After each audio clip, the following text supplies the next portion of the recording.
What's up, guys? So do you save all your Lego boxes? Do you save all your Lego sets? Should you? I don't know. Let's talk about it.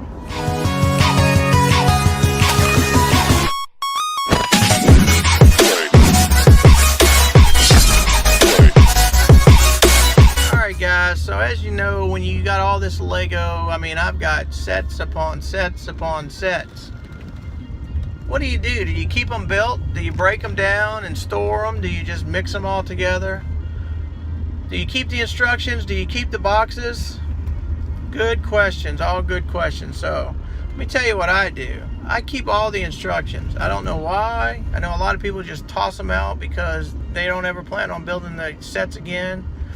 I don't know, I just like to keep them. When I was a kid, I had a big skate case, and it's kind of crazy because I don't even think it was a skate case. I just called it that because when I got it, it was to put. I got it with a pair of roller skates because it was a huge case, and so I would put all of my Lego in that case. I'd build the sets, and it filled up the bottom of the case, and then I would have all the instruction booklets on top of the case, and I don't know. I just always kept them. They all fit in there, and probably once a year when I was a kid, I would get the instructions, build the sets like they were supposed to be, which I was pretty good about keeping pieces. There was only a handful of pieces that I was missing, and I'd leave them put together for a little bit, and then I'd tear them all apart, and I'd build mocks all the time. And that's what I did when I was a kid. So as I got older and it became more of a collectible, of course I kept the directions. I think I've got all the directions. But as far as the boxes, the only boxes I keep are the boxes for the big sets. I keep the boxes for the modulars. I keep some train set boxes, not the recent ones. I have my Metroliner box. I have my box from my 9-volt My Train collection. I think I might have the Toy Story one, but I don't like the way the newer boxes open from the side. So I think I've kept a couple, and I've tried to put some tape on them and use a box cutter to make like a top that opens like the old style boxes. And so I got that, but that's about it. I put all those empty boxes in my attic. I try to nest some of them together inside of each other. I don't really like breaking them down, which is probably what I should do. I should break them all down, but those boxes take up a lot of room. So tell me, what do you do, guys? Do you keep your boxes? If you ever want to resell a used set, the way to sell it is to have a complete set with the instructions in the box.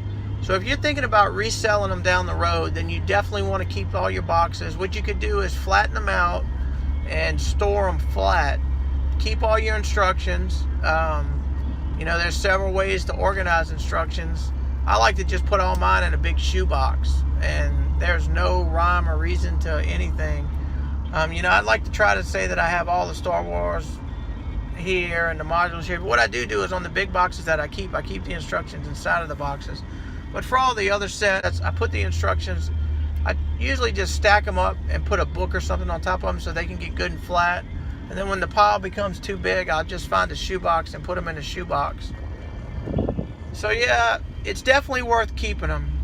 You for sure want to keep your instruction manuals no matter what. I know it can be a daunting task, but they fit pretty good in shoe boxes, most of them. So just save your shoe boxes, stack them up in the corner. It's better to have them than to throw them away and need them later. But the boxes, that's up to you. And how do you store your Lego? What I like to do is keep sets together that I like. And there might be a part of a set I like, or there might be a set that I like and I want to modify. And then the other parts of the set I don't have any intentions of keeping or anything. Like an example would be the Spider-Man Daily Bugle. That's a pretty cool set, but it's really thin. It only, about 8 deep maybe, has no back to it. So I took it and I bought a few of those, and I made a great big mock, which it's not that big, but it's big enough for me. But the rest of the parts to the set, I just threw all those parts in my parts bins. So you might get a set with a vehicle and a little building that goes with it, and you might like the vehicle and you keep the vehicle together, but the little building is really obsolete. So unless you're going to turn it into a mock, it really serves no purpose. So, or vice versa, you might have a set that comes with a vehicle, like say you got the Palace Cinema and you really like the Palace Cinema, but you don't like that little goofy limousine that comes with it. So you'll keep the Palace Cinema together, and the vehicle, the little limo, you'll just tear it apart and throw it in all your parts bins. But you want the instructions, because if you ever want to resell that, or if you ever want to rebuild it, it's just better to have the instructions in your hand than to worry about looking online to try to find them, which isn't that hard. But then it's a lot easier flipping through an instruction booklet than to scroll through a bunch of pages on the internet. So I don't know, I would tell you definitely keep the instructions, and if you have any inclination that you ever think you're going to resell, you could keep the boxes. But the boxes, to me, other than the big sets, which I like to keep those because I don't want to get rid of them really, that's the only boxes I would keep. To each their own. I mean, it kind of goes to the, what is a complete set? If your set doesn't have the instructions, can it be complete? I mean, if you go online and you part together a set and it's 100% complete, every part, you have every piece in the correct year or the correct era, but you don't have the instructions, is it complete? It's complete without instructions, but is it really complete if you don't have the instructions?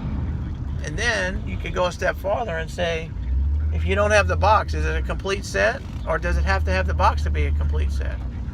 It doesn't really matter to me. All I'm telling you is I would keep all your instruction booklets, and I would get rid of your boxes. That's it. So if you're thinking about reselling them, if you want to get top dollar, keep the boxes. If you're not worried about reselling them, then don't worry about the boxes. Just trash them. So that's it for this one, guys. Give us some topics. We're looking for some interesting topics to talk about. Bricktsar is going to tell you what he thinks about complete sets and instruction booklets and boxes. Sets that I have put together, and they're all laid out on this bed, and I am running out of room. And that would be the number one reason to take everything apart, is because you just don't have room to store it.